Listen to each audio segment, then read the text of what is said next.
everyone, welcome to the YouTube channel of Chemistry Plus. In today's video, we are going to discuss that how to balance a chemical equation. Now doesn't matter आप लोग state board से हो या फिर CBSE board से हो, ICSE board से हो, आप सभी को आपके बोर्ड एग्जाम्स में एक ऐसा क्वेश्चन मिलने वाला है जिसमें आपको एक केमिकल इक्वेशन दी जाएगी और आप लोगों को क्या बोला जाएगा कि गिवन केमिकल इक्वेशन को आप बैलेंस केमिकल इक्वेशन में कन्वर्ट करके आंसर दे दो। अब हमें किसी भी इक्वेशन को बैलेंस करने के लिए सबसे पहले ये पता होना चाहिए कि हम किन केमिकल इक्वेशंस को बैलेंस केमिकल इक्वेशंस की कैटेगरीज में रखते हैं और किन्हें अनबैलेंस की कैटेगरीज में रखते हैं। तो सबसे पहले हमारे पास बैलेंस केमिकल इक्वेशंस उन केमिकल इक्वेशंस को बोलते हैं जिसमें number of atoms of different elements reactant side पर जितने होते हैं उतने ही हमारे पास प्रोडक्ट साइड पे होते हैं। क्या बोला कि किसी भी एलिमेंट के जितने number of atoms reactant side पर होंगे उतने ही हमारे पास प्रोडक्ट साइड पे भी हो तो हम उस इक्वेशन को क्या बोलते हैं, बैलेंस केमिकल इक्वेशन। देखो हमारे पास यही डेफिनेशन में भी लिखा हुआ है, in a chemical equation when the number of the atoms of different elements involved on the reactant side, यानी कि रिएक्टेंट साइड पे हमारे पास जितने भी नंबर ऑफ एटम्स किसी एलिमेंट के प्रेजेंट हैं is equal to the number of atoms of different elements on the product side, यानी कि उतने ही या उसके बराबर ही नंबर ऑफ एटम्स हमारे पास प्रोडक्ट साइड पर प्रेजेंट होंगे, then the equation is called balance chemical equation. तो हम उस केमिकल इक्वेशन को क्या बोलते हैं, बैलेंस्ड केमिकल इक्वेशन, यानी कि किसी भी एलिमेंट के जितने number of atoms reactant side पर होंगे उतने ही number of atoms product side पे भी हों तो उसे बैलेंस केमिकल इक्वेशन बोला जाता है। और अगर नहीं इक्वल होंगे तो क्या बोला जाएगा, अनबैलेंस केमिकल इक्वेशन। देखो जैसे कि अभी ये एग्जांपल है, हम चेक कैसे करते हैं कि हमारे पास जो इक्वेशन गिवन है वो बैलेंस्ड है या फिर अनबैलेंस्ड है। सबसे पहले हमें यहां क्या लिखना है, एलिमेंट्स, फिर number of atoms in reactant और number of atoms in product, यानी कि प्रोडक्ट वाली साइड पे उस एलिमेंट के कितने नंबर ऑफ एटम्स प्रेजेंट हैं और रिएक्टेंट वाली साइड पे कितने। अभी आप लोगों में से कुछ को शायद ना पता हो कि हमारे पास कौन सी साइड रिएक्टेंट साइड होती है, कौन सी साइड प्रोडक्ट साइड। तो देखो ये वाली साइड हमारे पास रिएक्टेंट साइड है और ये वाली साइड प्रोडक्ट साइड है। ओके, अब हमारे पास एलिमेंट्स कौन कौन से प्रेजेंट है, सोडियम है, हाइड्रोजन है और उसके अलावा ऑक्सीजन है। तो देखो हमारे पास रिएक्टेंट साइड पे सोडियम के कितने एटम्स प्रेजेंट है, 2, फिर हाइड्रोजन के कितने हैं, 2, 2 into 2 is equal to 4। Oxygen के कितने प्रेजेंट है, अब आप लोगों में से कुछ बोलेंगे कि ऑक्सीजन के एक एटम प्रेजेंट है, कुछ बोलेंगे 2। तो देखो यहाँ पे 2 प्रेजेंट है, कैसे, ये 2 H2 के लिए और O के लिए, यानी ये H2 और O अलग अलग नहीं है, पूरा एक मॉलिक्यूल है H2O, और ये 2, ये जो 2 लिखा हुआ है ये दोनों के लिए है। तो ऑक्सीजन के हमारे पास कितने हुए, 2 इंटू 1, यानी कि 2 एटम्स हमारे पास ऑक्सीजन के प्रेजेंट है। अब ऐसे ही हमें प्रोडक्ट साइड पे चेक करना है, हमारे पास सोडियम कितने हैं, 2, फिर उसके बाद ऑक्सीजन है, ऑक्सीजन कितने हैं, 2, फिर हाइड्रोजन, हाइड्रोजन कितने हमारे पास, 2 यहां है और 2 यहां, यानी कि टोटल 4 एटम्स ऑफ हाइड्रोजन हमारे पास प्रोडक्ट साइड में प्रेजेंट है। अब देखो सोडियम रिएक्टेंट में भी 2 है और प्रोडक्ट में भी 2 एटम्स प्रेजेंट है। ऐसे ही हमारे पास हाइड्रोजन के 4 एटम्स और 4 एटम्स, सिमिलरली ऑक्सीजन के लिए इधर भी 2 एटम्स प्रेजेंट और इधर भी 2, यानी कि जब हमारे पास जो एलिमेंट्स हैं उनके जो नंबर ऑफ एटम्स है वो रिएक्टेंट साइड पे भी उतनी ही और प्रोडक्ट साइड पे भी उतनी है, तो हमारे पास जो इक्वेशन गिवन है हम उसे क्या बोलेंगे, बैलेंस केमिकल इक्वेशन। अब अगर हमारे पास ऐसा होता कि इनमें से किसी एक का भी नंबर ऑफ एटम्स डिफरेंट हो जाते हैं, यानी कि यहाँ पे 2 ना होकर अगर 1 होता तो हम इसे क्या बोलते कि हमारे पास जो गिवन इक्वेशन है वो अनबैलेंस्ड केमिकल इक्वेशन है। या फिर ऐसे होता है कि यहाँ पे तो 2 ही है लेकिन ये 2 ना होके 1 हो जाता या फिर 3 हो जाता तो क्या होता, तो भी हम जो हमारे पास इक्वेशन प्रेजेंट है उसे क्या बोलते, अनबैलेंस्ड केमिकल इक्वेशन। अब हम लोगों ने समझ लिया कि हमारे पास बैलेंस केमिकल इक्वेशंस कौन सी होती हैं। अब हमें क्या करना है, ये तो हमारे पास बैलेंस थी तो हमने चेक कर लिया कि ये हमारे पास बैलेंस है या फिर अनबैलेंस है। अब हमें किसी भी केमिकल इक्वेशन को बैलेंस कैसे करते हैं वो सीखना है। हमारे पास यहाँ पे 2 इक्वेशंस गिवन है और हमें इन इक्वेशंस को बैलेंस करना है। तो देखो सबसे पहले हमें क्या लिखना है, यहां पे लिखो एलिमेंट्स, फिर number of atoms reactant side और प्रोडक्ट साइड, ठीक है। अब देखो हमारे पास यहाँ पे कौन कौन से एलिमेंट एलिमेंट्स हैं, एक हाइड्रोजन और क्लोरीन। अब सबसे पहले देखना है कि हमारे पास रिएक्टेंट साइड पे कितने हाइड्रोजन है और कितने क्लोरीन है। हाइड्रोजन हमें पता चल रहा है 2, क्लोरीन कितने हैं 2, यानी कि 2 एटम्स हमारे पास हाइड्रोजन के हैं और 2 एटम्स ही हमारे पास क्लोरीन के हैं। अब हमारे पास प्रोडक्ट साइड में चेक करते हैं, हमारे पास हाइड्रोजन कितने हैं 1 एटम प्रेजेंट है और क्लोरीन का भी 1 एटम प्रेजेंट है। हमें क्या करना है, हमें एक एक एलिमेंट को पकड़ना है और बैलेंस करते जाना है।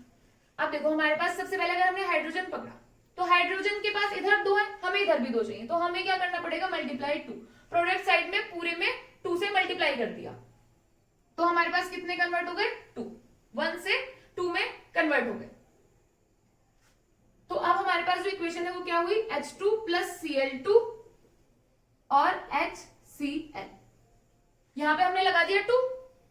अब देखो हमारे पास इधर कितने हाइड्रोजन है और कितने क्लोरीन है, इधर कितने हाइड्रोजन और कितने क्लोरीन है। सिमिलरली जैसे ऊपर लिखा था इसी में टेबल में चेंज कर लेंगे, क्योंकि हमारे पास रिएक्टेंट साइड तो कोई भी चेंज हुआ ही नहीं है। तो यहाँ पे हाइड्रोजन कितने हैं 2 एटम्स प्रेजेंट है, क्लोरीन के भी 2 एटम्स प्रेजेंट है। प्रोडक्ट साइड में अब हमारे पास 2 हाइड्रोजन प्रेजेंट है। कुछ लोग क्या करते हैं कि हाइड्रोजन तो 2 है Cl 1 है, ऐसे नहीं होता, ये पूरे के पूरे मॉलिक्यूल के साथ लिखा हुआ है 2, ये कोफिशिएंट दोनों के लिए है, यानी कि ये पूरा एक मॉलिक्यूल है HCl और ये 2 कोफिशिएंट इन दोनों का है।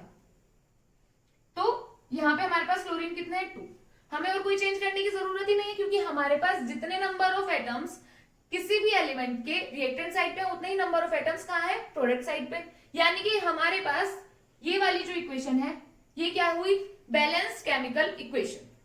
ऐसे हम सेकंड वाले एग्जांपल के लिए देखेंगे। यहाँ पे सबसे पहले हमें क्या करना है, जब भी किसी भी केमिकल इक्वेशन को बैलेंस करने की बात आए तो सबसे पहले ये टेबल बना के तैयार कर लो कि एलिमेंट्स, फिर number of atoms, reactant side और प्रोडक्ट साइड। एलिमेंट्स कौन कौन से, मैग्नीशियम, फिर ऑक्सीजन। रिएक्टेंट साइड पे कितने हैं 1 और ऑक्सीजन कितने हैं 2 एटम्स प्रेजेंट है। अब ऐसे ही हमारे पास प्रोडक्ट साइड में कितने कितने हैं, मैग्नीशियम का हमारे पास 1 एटम है और ऑक्सीजन का भी 1 है। अब हमें ये तो बैलेंस दिखाई दे रहा है, यानी कि मैग्नीशियम इधर भी 1 एटम प्रेजेंट है, उधर भी 1 एटम प्रेजेंट है, लेकिन ऑक्सीजन हमें 2 चाहिए, तो इसे 2 में कन्वर्ट करने के लिए क्या करेंगे हम मल्टीप्लाई बाय 2।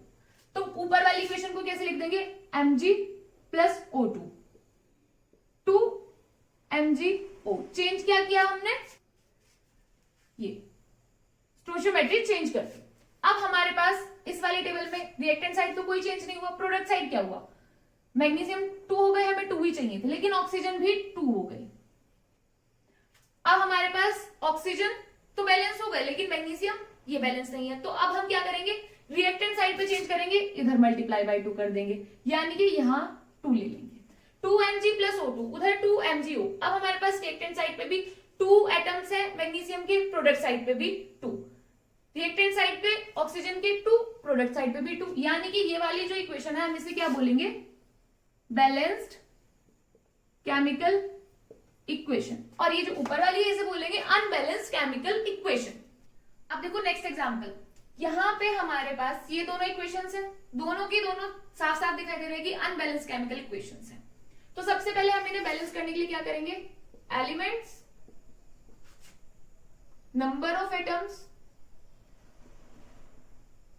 रिएक्टेंट साइड पे और फिर प्रोडक्ट साइड पे। कुछ लोग ऐसे बोलते हैं कि राइट हैंड साइड इतने हैं, लेफ्ट हैंड साइड इतने हैं, वो आपकी अपनी मर्जी है कि आप लोग right hand side left hand side लिख के करो या फिर रिएक्टेंट प्रोडक्ट। ये वाली साइड हमारे पास रिएक्टेंट साइड है और ये वाली साइड प्रोडक्ट साइड है, मिस्टेक्स नहीं करनी है। कुछ बच्चों का क्या होता है कि उन्हें पता नहीं होता कि CuO एक साथ है या फिर कॉपर अलग है, ऑक्सीजन अलग है, हाइड्रोजन अलग है। तो वो आपको कैसे पता चलेगा, जैसे जैसे आप लोग प्रैक्टिस करते जाएंगे आप लोगों को पता चलता जाएगा कि हमारे पास कौन कौन से एलिमेंट्स होते हैं। ठीक है, अब देखो इस वाली इक्वेशन में हमारे पास कौन कौन से एलिमेंट्स प्रेजेंट है, कार्बन, हाइड्रोजन और ऑक्सीजन। अब देखो रिएक्टेंट साइड पे, रिएक्टेंट साइड हमारे पास ये है और ये है हमारे पास प्रोडक्ट साइड। रिएक्टेंट साइड पे हमारे पास कार्बन कितने हैं 1, हाइड्रोजन 4 एटम्स प्रेजेंट है और ऑक्सीजन के हमारे पास 2 हैं, कोई दिक्कत नहीं। अब हमारे पास प्रोडक्ट साइड में चेक करते हैं, कार्बन कितने हैं 1, ऑक्सीजन कितने हैं 2 और यहां पे है एक 2 + 1 3, फिर उसके बाद हाइड्रोजन 2, कि हाइड्रोजन ऑक्सीजन ऊपर नीचे हुआ है। ऑक्सीजन 2+1 की फॉर्म में 3 और हाइड्रोजन है हमारे पास 2। अब देखो कार्बन हमारे पास बैलेंस है, कार्बन को चेंज करने की जरूरत नहीं है, लेकिन हाइड्रोजन और ऑक्सीजन दोनों में चेंजेस करने की जरूरत है। हाइड्रोजन यहाँ पे 4 है, यहाँ पे 2 है, तो हम क्या करेंगे, इधर अगर हमने मल्टीप्लाई बाय 2 कर दिया तो हमारे पास 4 हो जाएंगे। तो हम इक्वेशन में क्या चेंज होगा, CH4 plus O2 gives CO2 plus H2O, इसमें हमने 2 की मल्टीप्लाई कर दी, यानी कि इसकी स्टोइचियोमेट्री 1 से 2 में चेंज कर दी। अब हमारे पास कितने नंबर ऑफ एटम्स प्रेजेंट है, रिएक्टेंट साइड कोई चेंज हुआ नहीं, यानी कि जितने नंबर ऑफ एटम्स यहाँ थे उतने ही नंबर ऑफ एटम्स अभी भी है। प्रोडक्ट साइड पे हमारे पास कार्बन उतने ही, ऑक्सीजन यहाँ तो 2 थे, 2 ही है, इधर 2, यानी कि अब टोटल नंबर ऑफ ऑक्सीजन हो गया हमारे पास 4। फिर उसके बाद हाइड्रोजन 2 × 2 4। अब हमारे पास कार्बन बैलेंस हो गया, हाइड्रोजन बैलेंस हो गया। हमें ऐसे ही करना है, हमें एक एक एलिमेंट पकड़ना है और उन्हें बैलेंस करते जाना है। अब हमारे पास ऑक्सीजन इधर 2 है, उधर 4 है, इधर क्या करेंगे, मल्टीप्लाई बाय 2, तो ये किस में कन्वर्ट हो जाएगा, 4 में, यानी कि यहां पे 2 से मल्टीप्लाई कर देंगे। अब चेक करो, कार्बन 1, हाइड्रोजन 4, ऑक्सीजन 2 × 2 4। फिर उसके बाद प्रोडक्ट साइड में चेक करेंगे, कार्बन 1, ऑक्सीजन 2 प्लस 2 4 और हाइड्रोजन 2 × 2 4, यानी कि ये वाली जो इक्वेशन है इसे क्या बोलेंगे, बैलेंस्ड केमिकल इक्वेशन, और ये वाली जो इक्वेशन है इसे क्या बोलेंगे, अनबैलेंस्ड केमिकल इक्वेशन। आपको पता है हम अनबैलेंस्ड केमिकल इक्वेशन को एक और नाम से भी जानते हैं, जिसे बोलते हैं स्केलेटल केमिकल इक्वेशन। ओके, अब नेक्स्ट एग्जांपल देखेंगे। जैसे हमने इसके लिए किया, यहां पे लिखेंगे elements, number of atoms, reactant side और प्रोडक्ट साइड। अब देखो यहां पे हमारे पास सोडियम है, फिर क्या है, ऑक्सीजन, इसके अलावा हाइड्रोजन, OH ही एक साथ नहीं है, कुछ बच्चे क्या करते हैं, सोडियम अलग लिख दिया, OH एक साथ लिख दिया, ऑक्सीजन अलग एलिमेंट है, हाइड्रोजन अलग एलिमेंट है। फिर उसके बाद कॉपर, अब SO4, सल्फर अलग है और ऑक्सीजन अलग है ऑलरेडी। इसमें तो देखो कितने सारे एलिमेंट्स हमें क्या करने हैं, बैलेंस करने हैं, बट डोंट वरी, बहुत इजीली हो जाएंगे। अब देखो हमारे पास ये साइड रिएक्टेंट साइड और ये वाली साइड प्रोडक्ट साइड है। देखो रिएक्टेंट साइड हमारे पास सोडियम कितने हैं, 1, ऑक्सीजन 1 प्लस 4, टोटल 5, फिर हाइड्रोजन 1, कॉपर 1, सल्फर 1 और ऑक्सीजन तो हो चुका। फिर प्रोडक्ट साइड चेक करेंगे सिमिलरली। प्रोडक्ट साइड हमारे पास सोडियम कितने, 2, सल्फर 1, ऑक्सीजन 4 और 2 ऑक्सीजन हमारे पास यहां पर है, 4 + 2 यानी कि 6, और भाई हाइड्रोजन रह गया, हाइड्रोजन कितने हैं, 2, कॉपर 1। अब हमारे पास बैलेंस क्या क्या है, यानी कि जो एलिमेंट्स को हमें कोई चेंजेस करने की जरूरत नहीं है, सल्फर और कॉपर, यानी कि ये दोनों क्या है, बैलेंस है हमारे पास। अब हमें चाहिए कि सोडियम हमारे पास 2 हो जाए, सबसे ऊपर से ही बैलेंस करना स्टार्ट करेंगे, तो हम क्या करेंगे, सोडियम में मल्टीप्लाई बाय 2 कर देंगे, इधर भी 2 सोडियम और इधर भी, तो हमारी जो इक्वेशन है उसमें क्या चेंजेस आएंगे। आप लोग जैसे जैसे प्रैक्टिस करते रहोगे ना, ट्रस्ट मी बहुत इजी है किसी भी रिएक्शन को बैलेंस करना, और मिस्टेक्स बहुत ज्यादा होती है, क्यों, क्योंकि हम लोग छोटी छोटी चीजों पे ध्यान नहीं देते और क्या करते हैं, इनकी जो स्टोइचियोमेट्री है वो गलत गलत लिख देते हैं और हमारे जो मार्क्स है वो कट हो जाते हैं। देखो अब हमारे पास इक्वेशन क्या बनेगी, NaOH plus CuSO4 gives NaSO4 plus CuOH का होल टॉइस। अब देखो सोडियम में 2 की मल्टीप्लाई करती, हमारे पास प्रोडक्ट साइड कोई चेंजेस नहीं हुए, तो प्रोडक्ट साइड जो हमारे पास जितने एलिमेंट्स पहले थे नंबर ऑफ एटम्स उतने ही अब है।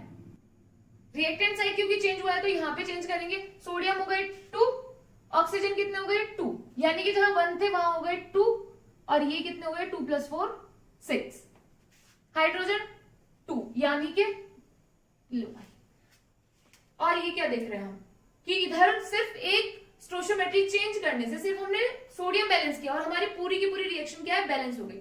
हमारे पास रिएक्टेंट में 2 सोडियम प्रेजेंट है, प्रोडक्ट में भी 2, ऑक्सीजन 6, वहां पे भी 6, यहाँ पे 2 हाइड्रोजन है, वहां भी 2, यहाँ कॉपर 1 1, सल्फर 1 1, पहले से बैलेंस है। तो हमारे पास ये वाली जो इक्वेशन है इसे क्या बोलेंगे, बैलेंस्ड केमिकल इक्वेशन, और वो वाली जो इक्वेशन है उसे स्केलेटल इक्वेशन या फिर अनबैलेंस्ड केमिकल इक्वेशन बोलेंगे। आई होप आप लोगों को समझ आ गया होगा कि हम किन इक्वेशंस को बैलेंस केमिकल इक्वेशंस बोलते हैं और किन्हें अनबैलेंस। जब हमारे पास number of atoms reactant side पे भी किसी एलिमेंट के और प्रोडक्ट साइड पे भी सेम हो जाते हैं तो उसे क्या बोलते हैं, बैलेंस केमिकल इक्वेशन। अभी हमने 4 एग्जांपल्स किए, अब आप लोगों को क्या करना है, कॉपी पेन लेना है, इन्हें प्रैक्टिस करना है, और मैं भी आप लोगों को जो एग्जांपल्स देने वाली हूं उन सबको आपको क्या करना है, बैलेंस केमिकल इक्वेशन में कन्वर्ट करना है, और इससे नेक्स्ट वीडियो में आपको उन सबके सॉल्यूशंस मिलेंगे। तो देखो अभी हमारे पास आप लोगों को 5 इक्वेशंस मैंने बैलेंस करा दी। अब उसके बाद आपके पास यहाँ पे 15 क्वेश्चंस है प्रैक्टिस करने के लिए। आप लोगों को क्या करना है, सबसे पहले आप लोगों ने पूरी वीडियो देख ली, समझ लिए क्वेश्चन, सब कॉपी पेन लेना, उन क्वेश्चंस को खुद से सॉल्व करना है। उसके बाद ये सभी एग्जांपल्स, ये सभी इक्वेशंस आपको क्या करनी है, बैलेंस केमिकल इक्वेशन में कन्वर्ट करनी है, और सॉल्यूशन आपको इससे नेक्स्ट वीडियो में मिल जाएगा। ट्रस्ट में, अगर आप लोगों ने ये 20 इक्वेशंस भी बैलेंस कर ली ना तो आप लोगों का एग्जाम में क्वेश्चन बिल्कुल करेक्ट होने वाला है। आई होप वीडियो आप लोगों के लिए हेल्पफुल रही होगी, आप लोगों को बैलेंस केमिकल इक्वेशन और कैसे हम किसी भी केमिकल इक्वेशन को बैलेंस करते हैं वो समझ आया होगा। Thank you so much for watching.